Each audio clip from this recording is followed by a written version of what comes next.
Thank you, Mr. Secretary. Good morning, ladies and gentlemen. Magandang umaga. Thank you. I'm pleased to be here with the Honorable Albert F. Del Rosario, Secretary of Foreign Affairs of the Philippines. Ladies and gentlemen, before I begin, I would like to say a few words about the current situation in South Sudan, which is a source of grave concern of international community at this time. I'm gravely concerned about the deteriorating security situation in South Sudan. I demand that all political, military, and militia leaders stop hostilities and end the violence against the civilians. Up to 40,000 civilians have taken refuge in the United Nations bases and other locations around the country. I have condemned in the strongest possible terms the outrageous attack in our base in Akobo on 19 December, where 2 United Nations peacekeepers were killed while protecting civilians who had taken refuge there. I call on President Salva Kiir of South Sudan and opposition political leaders, including former Vice President Riek Machar, to come to the table to find a political way out of this crisis.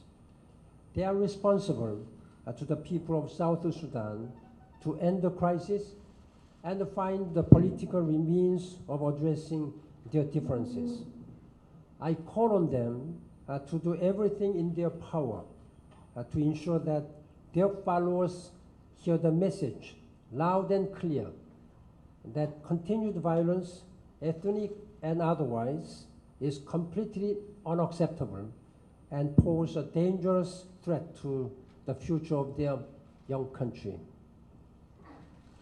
Mr. Secretary, ladies and gentlemen, I have come to the Philippines to show solidarity with the government and people of the Philippines so hard hit by Typhoon Yolanda. Yesterday, I was deeply moved and also inspired by my visit to Tacloban. People are working hard to recover. We must not allow this to be another forgotten crisis. The government's reconstruction assistance on Yolanda strategic plan for $8.17 billion over 4 years was launched on December 18 to guide the recovery and reconstruction in the affected areas. The plan aims to restore the economic and social conditions of the affected area at the very least to pre-typhoon levels and to create a higher level of disaster resilience. We will fully support the Filipino government's efforts. To that end, the United Nations and partners have launched a 1-year strategic response plan for $791 billion. I urge all donors to add to their already generous response so that we can help communities to build back better and safer. This morning, I had the meeting with the key ambassadors stationed in the Philippines, and I explained about my visit to Tacloban, and I urged the donor countries to provide their generous support to the Filipinos and United Nations appeal. The Philippines is among the most vulnerable nations to natural disasters, but it is also showing leadership in improving preparedness and building resilience. The United Nations stands firmly with the country in these efforts. We were among the first responders when disaster struck.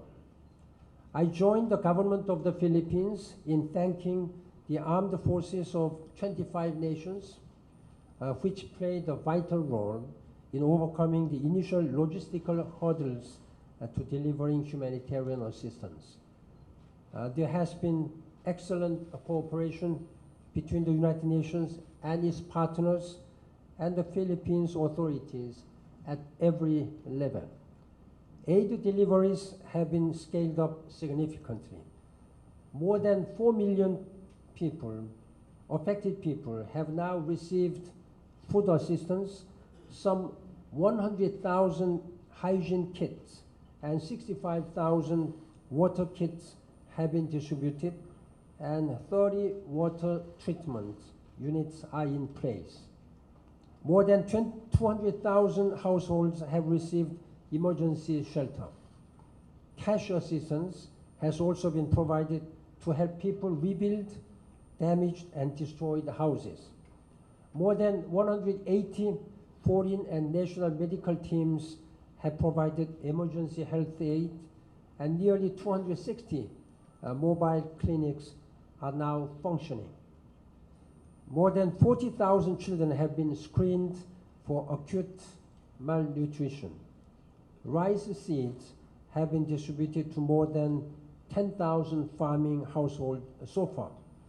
Our aim is to ensure that at least 72,000 hectares can be planted, so the vital upcoming 2014 harvest is not lost. In the longer term, the United Nations will continue to work with the government on its development priorities.